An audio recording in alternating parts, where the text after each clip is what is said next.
I wish there was a conversation to be had. We could talk about policy and why you want open borders and all that, but they've gone so far off the plot. What is up? My name is Eric. This channel is called Report and Opine. I am back. This, of course, is the epicenter for all of your current and captivating coastal elite chaos. So please hit that subscribe button, like the video, ring the notification bell, leave a comment or two, share this with a friend. Let's go.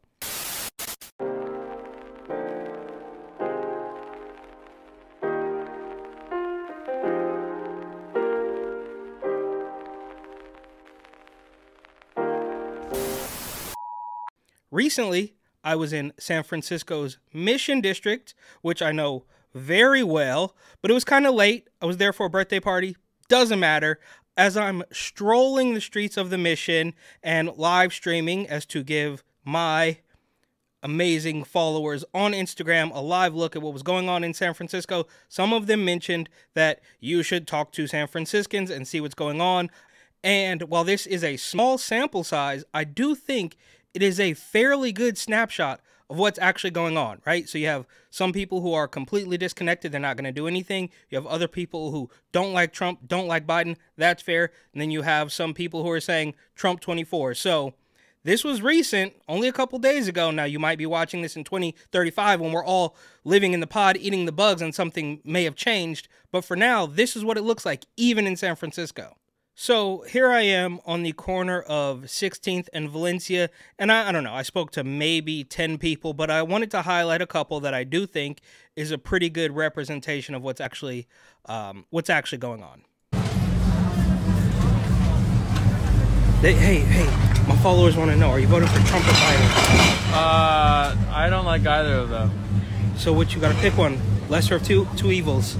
I mean, I guess Joe Biden. Oh, no, that's the more of two evils. You know, they both suck. All right. Who would you rather have? I don't want either of them.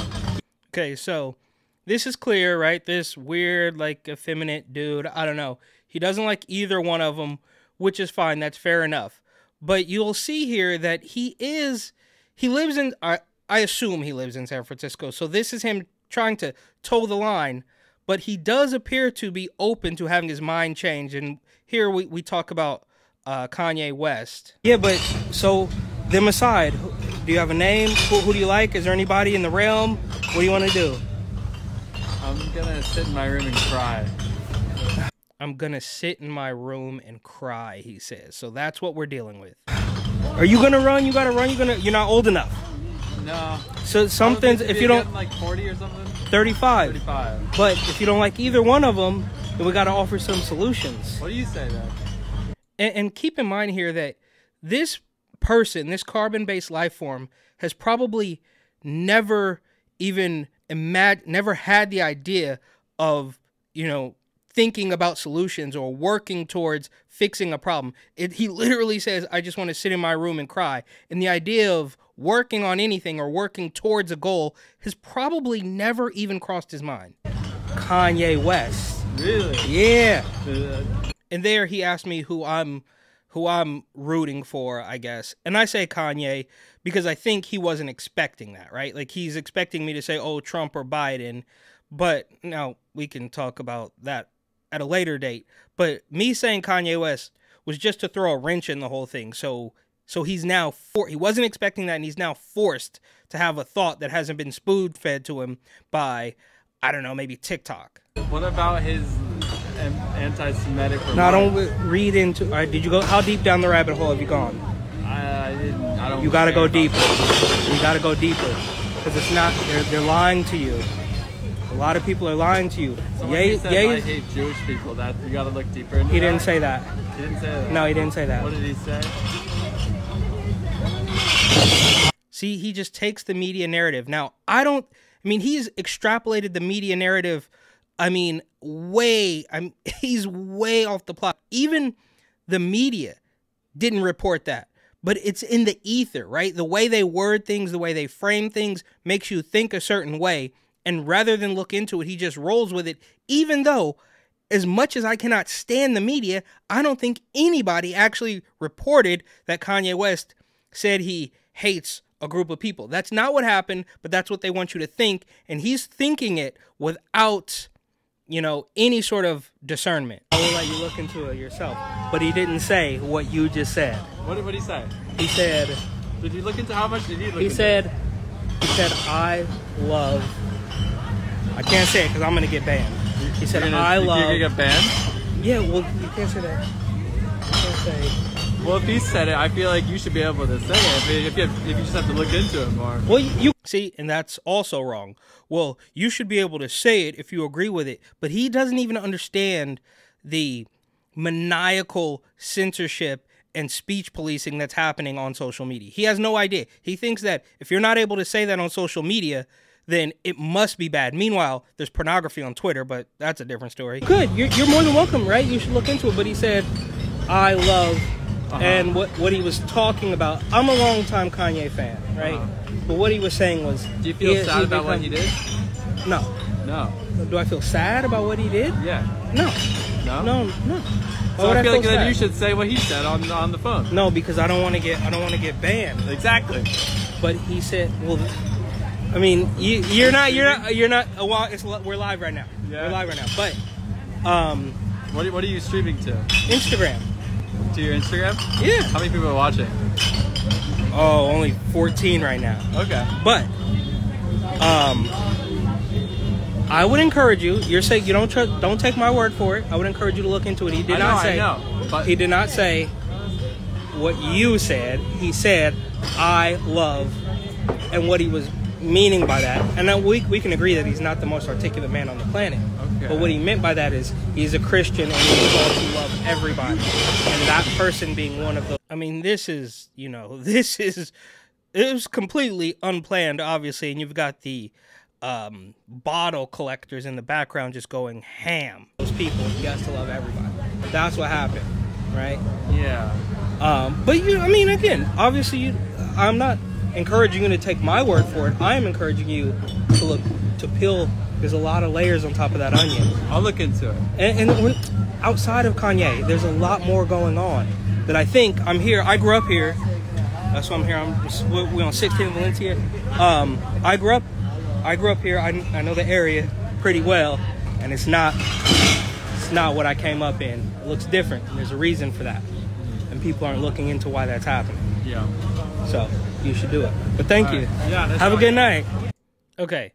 So the kid is oblivious, but this is good news in the grand scheme, right? Because the whole, TDS, false media narrative, it's all completely collapsing. And this man that probably would have screamed in the face of anybody who even asked him one single question, those days are long gone, right? You can look at the videos from a handful of years ago. Shout out Fog City Midge and David Harris. They were in San Francisco and people were literally screaming at them. Those days are long gone. And while this kid is oblivious to what's really going on, it is clear to me, I think he's open to having his mind changed. And that is a step in the right direction. All right, next one.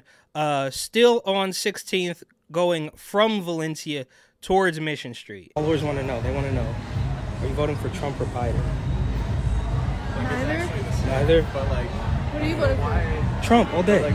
you know why that guy's And she's shocked by that, right? Like, oh, neither, very nihilistic and maybe black-pilled, as the kids say, but from a completely deranged perspective. But the idea, the other kid and this young lady have probably... And look, I don't know these people from a ham sandwich, but they have probably never had anybody question one tiny bit of their beliefs at all. So for her to hear somebody say, Big DJ T, that's like, what's happening? And she's just smoking her cigarette. But again, the bar is so low. The bar has been so low that just not getting attacked or yelled at, screamed at, is a step in the right direction. And it is really sad that we've gotten this far, but got to go back little by little. And here's the best one. This is where it really gets good. So The first guy doesn't know what's going on, but he seems open to having his mind changed. The second girl says, I don't like anything. Donald Trump, orange man bad. She doesn't know what's happening. Neither one of them are probably going to vote, so it doesn't really matter. But this is where it really gets good, because this guy claims that he's a journalist. But even in a place like San Francisco, he knows that people do not like him. Big DJ T, you already know. They want to know. They want to know. The followers want to know. There's people watching my stream and they're asking me, they're saying, hey, you got to talk to these people. So do you guys like Trump or Biden this year? I'm not allowed to say. What? Why not? Because of my job. He's not allowed to say. Because of his job, he is not allowed. They have put a leash on him, as some reporters might say, and he can't speak to it. Oh, what's your job? I'm a journalist. Who do you work for? I'd rather not say. And it really is laughable to see a guy walking down 16th Street claiming to be a journalist. I mean, it is a laughing matter. And he knows it. I know it. We all know it. And this, again, is a step in the right direction. Well, you're a journalist? You want to get the word out there? Are you covering some hot topics? What are you covering? Because I could say the same for myself, but right. We could have a discussion about it if you like. I'd rather not. Why, though? What happened? All the layoffs? Is that why? Yeah. Like LA Times? Yeah, not great. WAPO? Taylor Lorenz? You know about her? No. What happened with that? Is it because people don't trust him anymore? Why did that happen? What? Well, you should tell us. If you're a journalist, spread the word. Spread the word. He's a journalist. He doesn't want to talk about it. Now, why would he, as a journalist, not want to talk about it? And I can understand you don't want to put your political beliefs out there. You could just say, hey, that's private. I don't want to talk about it. But you could drop your Substack. You could drop the outlet you work for. You could do something. But he knows that anything he says is not going to go over well, because even... right? Nobody likes this journalist class. So even from the left, they can't stand it because they know everybody knows that the media is lying. Now, of course, we are going to have a completely different idea of how to fix the problem, but everybody knows they lie. And I mean, I assume if what he's saying is true, he is a journalist in the media class and amongst the last people that actually have to go to bat for Joe Biden. Now, I don't know. He probably works for BuzzFeed, or maybe he got laid off from BuzzFeed. I don't know. But he knows about the layoffs, and he doesn't really want to talk about it. But why wouldn't he want to do that? It's because he knows it's all collapsing. Okay, last one, really quickly. And I think this one's pretty good, too. And it kind of wraps it up nicely. It all sort of frames the entire... realm of what's going on. So this guy, I don't know, maybe he's a step above homeless, but let's see what he has to say. What's up, brother? My followers want to know, bro. You like Trump or Biden this year? Trump. Trump, all day. You already know. He doesn't even hesitate. He is not worried about the crazies. He is not worried about the cancel culture. He's not worried about any of that. He's smoking a cigarette outside of the BART station saying, Trump.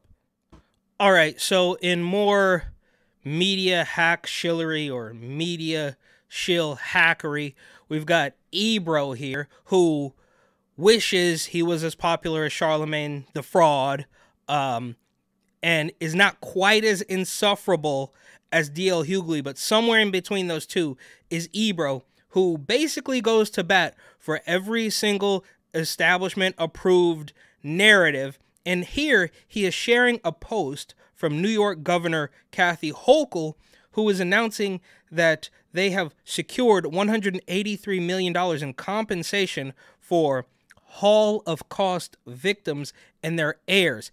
She says, hate has no home in New York, and my administration is committed to uplifting survivors and their families while honoring the memory of the 6 million lives taken far too soon. So I'm no historian. I'm not exactly sure why the governor of New York is going to bat for victims of something that happened in the 40s, but whatever. And Ebro says, if you were black, would this piss you off? Black folks are the #1 hate crime victims. reparations now. So, first of all, he does capitalize the B in black for whatever reason, a little bit of virtue signaling. But he says black folks are the #1 hate crime victim.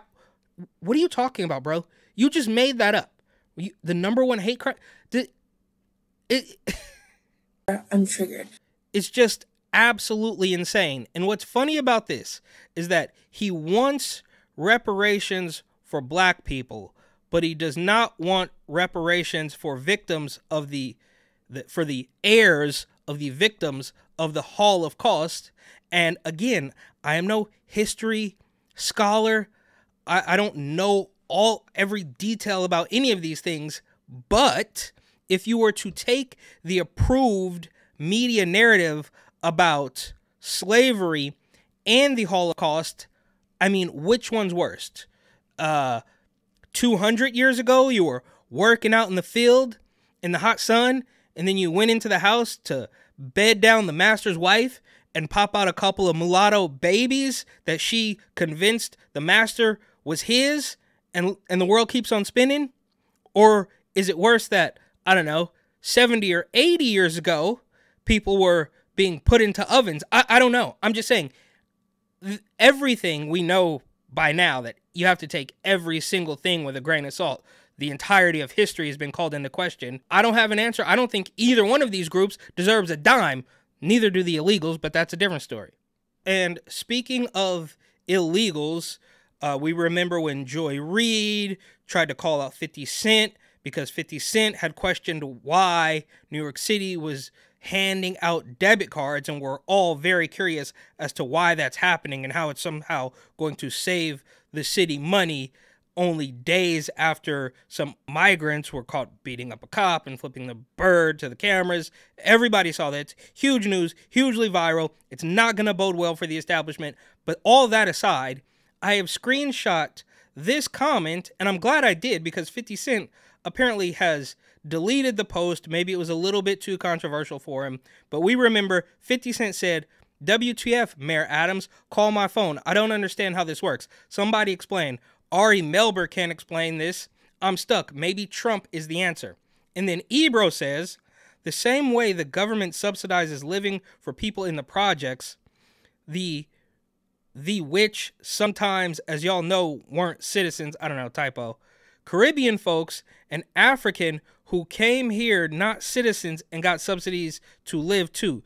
Y'all forget where some of you came from." So he's completely belligerent. He doesn't know what he's talking about. But it's funny that Ebro is ready, willing, and able to hand over money to the migrants. He wants money for reparations, but he does not want money for the heirs of the victims of the Holocaust. Why might that be? And again, Ebro is not quite as bad as D.L. Hughley. He doesn't go on posting multiple times a day about his TDS, but he is very clearly a shill, and I don't know if he's on the payroll. I don't know if, I mean, politics is a dirty, dirty game, because there's no way that a grown man of his stature would be going to bat for giving free money to criminal illegals and free money to descendants of slavery, but being opposed to giving free money to the heirs of the victims of the Holocaust. And it's also funny how in his argument, and I'm sure the pro-Palestinian protesters would argue this too, I could be wrong, DM me, leave a comment, I don't know, but there always seems to be nuance in their tactics, right? So when they're doing something, well, this isn't ist or ism, this isn't anti-anything, but when somebody else does one single thing, like Elon or Kanye, they do one single thing that the media completely misconstrues, they immediately get the label of the worst, being the worst person on the planet. But when they do it, of course, it's just different. Small update on the 50 Cent story. So he deleted his last post calling out Mayor Adams, and he has reposted this. He has sort of taken his foot off the gas a little bit, but he says, I guess I talked to New York City Mayor Eric Adams. He broke down why his pilot program was put in place. He appeared to be on point and on top of things. Now I want to talk to Governor Kathy Hochul about the laws preventing him from doing things to make the situation better in New York, and where the proposed $2.4 billion she's planning on spending on migrants is coming from. Not my taxes. And then I love how he, in every post, has to tag these liquor brands or whatever he's working with. But what it sounds like to me is that he spoke to Eric Adams, and Eric Adams said, it's the governor's fault. So nobody wants to take the blame for this. And, I mean, why would you? Of course, they all are responsible. They're all making money off this. There's just no way. It's a complete and total scam. They have these migrants pouring in, and the only way to fix it is more money, and we need to give them debit cards to save money. It does not make any sense. Well, it does if you're a completely corrupt criminal politician. But in the comments here, you also have Ebro, once again, glad we had that pep talk, which is him. He's trying to like flex. Ebro, go away, bro. You are a complete, total hack shield. And this is really sad because I don't think Ebro is on the payroll. I think he is literally stupid and his brain has been rotted out. It's now leaking through his ears. But let's see what Eric Adams has to say. This was a smart policy shift that we're doing on a pilot project with 500 people. Nope. He says 500 people. I think what he means is 500 families, which I guess is the same if only one person in the family gets a card. But you're talking about people that don't deserve anything. They didn't deserve anything from day one, and they certainly don't now. It is a complete slap in the face when they are fighting cops and flipping the bird, and you're giving them money? This is successful. We're going to expand it even more so that we can bring down, we got to bring down the cost 20%. We want to bring down the cost, and bring down the cost 100%. What are you talking about? Team are doing their job. So I told 50 Cent to hit me up. I would love to explain it to him so that he can go out and. Your weirdo Trump derangement syndrome got you in this place. Now you're pretending you're going to fix the problem, but obviously they're not. They're only going to make it worse so they can continue to benefit from it, right? I mean, how did we get here? You want me to believe that somehow magically in 2021, when we were also still supposed to be afraid of Rona, you let these asylum seekers come in because all at once they magically needed to seek asylum, as though it wasn't an open border policy to destroy the country and gain more money and power on purpose. And, oh, we need to bring the cost down 20%. What are you talking about, bro? And do another tweet of saying, you know what, Eric is just a smart manager, and now we understand why he was elected by the people of this.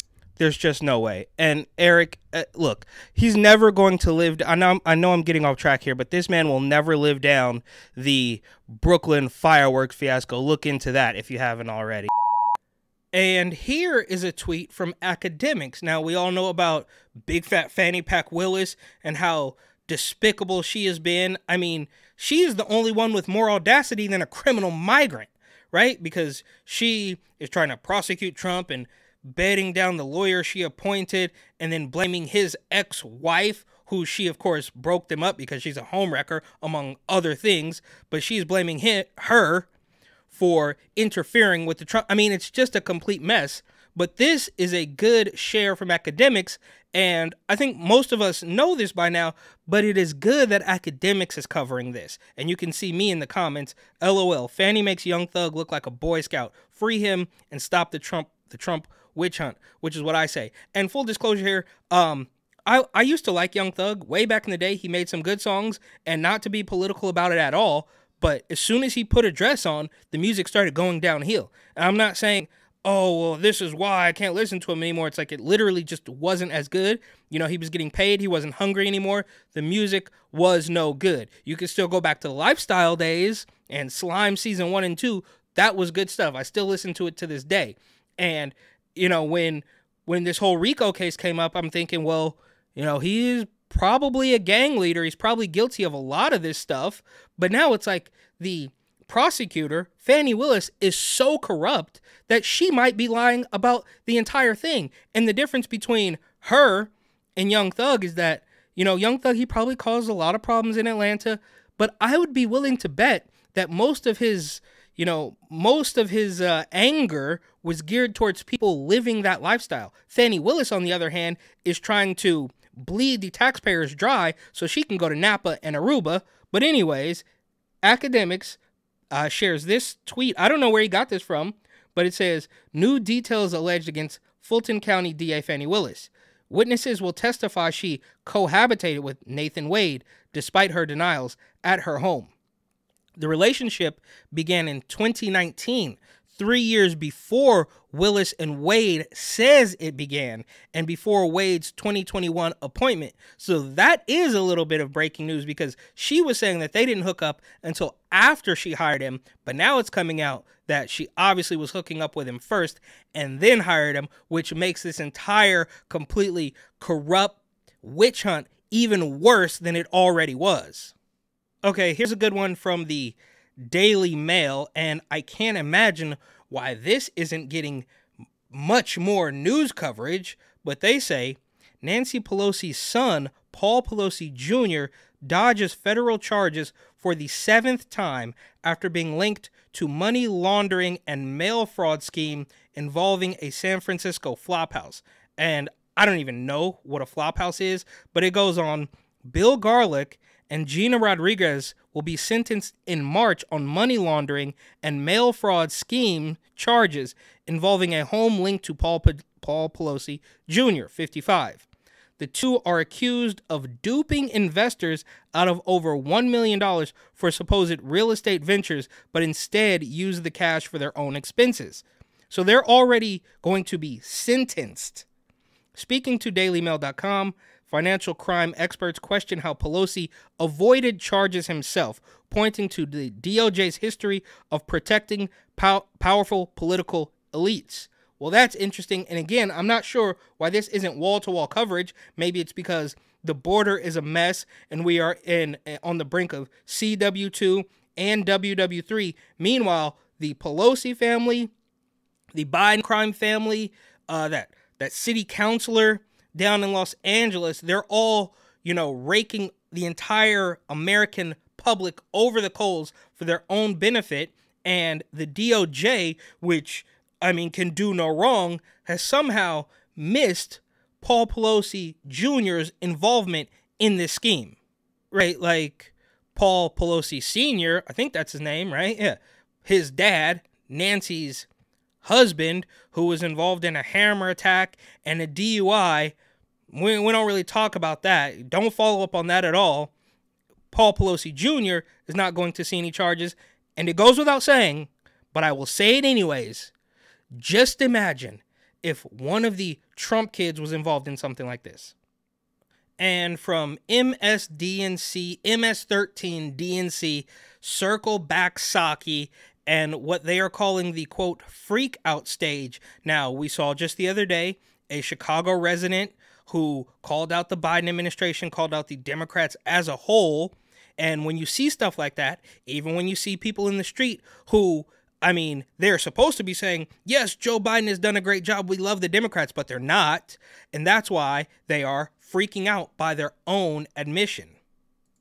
Again on a Sunday, Neil Katyal is former acting U.S. Solicitor General. Andrew Weissman is the former general counsel at the FBI and a senior member of special counsel Robert Mueller's team. And he's the co-author of a new book, I don't know how he's had time to write, coming out at the end of the month, called The Trump Indictments, The Historic Charging Documents. It's just these media Democrat hacks trying to sell their books. I don't even know how they're making money on these books. There has to be something else going on, but that aside. With commentary.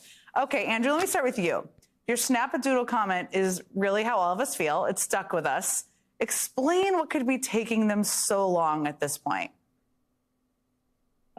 Because none of it's real, and they're just dragging their feet, trying to make Donald Trump look bad, even though we literally all see through it by now. So it's worth remembering that in any normal case, this is actually not long at all. But this isn't a normal case. And the circuit did agree to expedite the briefing and oral argument. Mm-hmm. So what's surprising, I think, to many people. And just for the record, as an aside, who could have thought there would be anybody worse than Circle Back Psaki? But they put in Karine Jean-Pierre. Now, why did they do that? I think it's because she has several layers of protection that Jen Psaki, as awful as she is, does not have. She is a straight white woman with a husband. Can't have that. So you put in a, strong, beautiful, black, brave lesbian to replace her. And now any criticism is obviously going to be called the worst names in the book. But that's... Following this is that they haven't issued their decision sort of in conformity with the speed with which they asked the parties to brief this. Remember, over the holidays, over the Christmas and New Year's holidays. And so, yes, it does take 3 judges. There are 3 judges on this panel, not 1 judge. So that requires some coordination. And the presiding judge, Judge Henderson, we don't know, but may. Look, these people just ramble on nonstop. Does anybody look at these 3 talking heads and say, yeah, they're going to shoot it to me? There's just no way. Now, I'm far too deep in, right? I can only see lizards when I look at talking heads like this.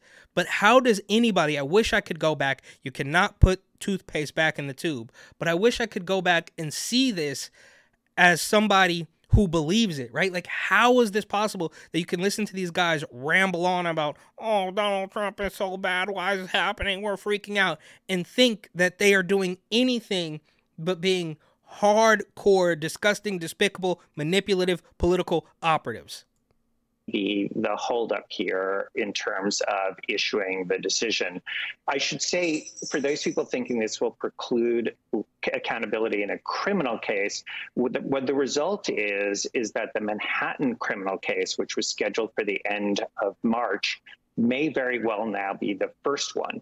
That was a case that everyone sort of understood it was going to get put off if the D.C. federal case went forward on March 4th. But the result of this sort of slowing of the D.C. This is just insane. By their own rules, by the rules of the woke mob and the LGBT, BBQ, CIA plus or whatever agenda, none of these people, maybe the brown guy on the left there, but Psaki, white, gone. The guy on the right, white, old, and possibly, or most likely, a member of the tribe, gone. Can't have any of that. So we're supposed to, get on board with all that stuff, but not these ones, not them. Same thing with Gavin Newsom or even Bo Jiden himself. White people need to step aside. White men are the biggest threat to America, except these ones, except Gavin Newsom, who is actively destroying California, and Joe Biden, who is actively destroying America. Now, it's not him, it's somebody who's pulling the strings. But I digress. Federal case is that Manhattan, the first case that was indicted, may in fact be the first case to go forward at the end of March. Which is not necessarily ideal politically. Obviously, that's not how the judicial system works. So, Neil, let me go to you, because Andrew raised a really important point here. That this is normal pacing here. As much as we're all impatient and as much as it's not aligned with the timing, give us a sense. We're all so impatient. We need to take down Orange Man bad. We've been trying for 7 years and it's not working. How come it's not happening now? What are you talking about? Of what else could be going on behind the scenes here in your assessment? And if this is not this is not move forward soon, in the coming weeks, could the federal election trial start in June, July, and still be concluded before the election? It could. My view is that actually the normal schedule for an appeal of this magnitude with these types of public interests at stake would have been that this case would have been decided by now. So I understand, like an ordinary garden variety DC circuit appeal, it takes longer. I think an average disposition time of about 6 months. But in a case of this gravity, it should be moving more quickly. Take, for example, when the Court of Appeals in the South reversed the Judge Cannon's decision last year to protect Donald Trump. It took them, I think, 9 days. No, you know what? I can't do it anymore. I cannot do it anymore. This is crazy. These people are insane. There cannot be anybody with 2 brain cells to rub together that could watch this and think, oh, we're going to get him this time. It's over. The ship sailed. Look, these people are completely despicable. I wish there was a conversation to be had. We could talk about policy and why you want open borders and all that, but they've gone so far off the plot. They've done nothing but lie for at least the past 6 or 8 years, right? We all remember when the Democrats and Bernie Sanders, the independent, were, strong on borders and they questioned gay marriage. Those days are long gone. Now they are trying to convince you that the best thing to do is leave the border wide open and let your kid cut his junk off. It's disgusting. But all that said, here's a funny clip. Meet S-Dog and T-Bird. They both run with a gang in their hometown. S-Dog says you need a gun so that the others know who is boss. S-Dog is 13 years old. T-Bird has been carrying a gun since she was 10. She says you gotta bust them before they bust you. T-Bird is only 14 years old. Also meet Michael. Michael says fighting with fists is old-fashioned. Either you have a gun or you're going to lose your life. Michael is 17 years old. And LaShonda. LaShonda says you always have to be prepared, so she even takes her gun to parties. LaShonda is 18 years old. 18, 16? 16. Now, S-Dog, I'm going to start with you. Why do you feel like you need a gun? Well, everybody else has them, and if you don't have one, then, it's either shot or shoot someone. They're going to shoot you, but if they shoot you, you're just going to shoot them before you die. So you're saying that every one of your friends has a gun? Just about, yeah. So how do you go about getting a gun? Well, my homeboys give them to me. So they just give them to you? Do you have to pay money? Yeah, well, see, they have the money so they can buy them. So they buy them so you can protect yourself? Yeah. Okay. T-Bird, what about you? Why do you feel like you need to carry a gun? Because it's kill or be killed. That's how I see it. It's like, if I don't have a gun, then somebody with a gun who's mad at me will shoot me before I can shoot them.